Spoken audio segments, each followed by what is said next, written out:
शिवपञ्चाक्षरी स्तोत्रम्। नागेन्द्रहाराय त्रिलोचनाय भस्माङ्गरागाय महेश्वराय नित्याय शुद्धाय दिगम्बराय तस्मै नकाराय नमः शिवाय।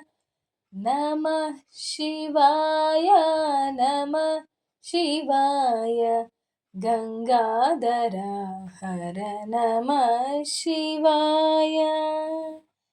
मंदाकिनी सलिल चंदन चर्चिताय नंदीश्वर प्रमदनाद महेश्वराय मंदारमुख्य बहुपुष्पसुपूजिताय तस्मै मकाराय नमः शिवाय। नमः शिवाय नमः शिवाय गंगाधर हर नमः शिवाय। शिवाय गौरी वदनारविन्द सूर्याय दक्षाध्वरनाशकाय श्रीनीलकण्ठाय वृषध्वजाय तस्मै शिकाराय नमः शिवाय। नमः शिवाय नमः शिवाय गंगाधर हर नमः शिवाय। वसिष्ठकुम्भोद्भवगौतमादि मुनीन्द्रदेवार्चितशेखराय चन्द्रार्कवैश्वानरलोचनाय तस्मै वकाराय नमः शिवाय।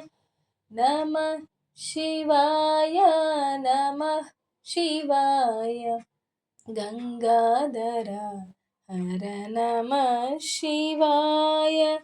यक्षस्वरूपाय जटाधराय पिनाकहस्ताय सनातनाय दिव्याय देवाय दिगम्बराय तस्मै यकाराय नमः शिवाय।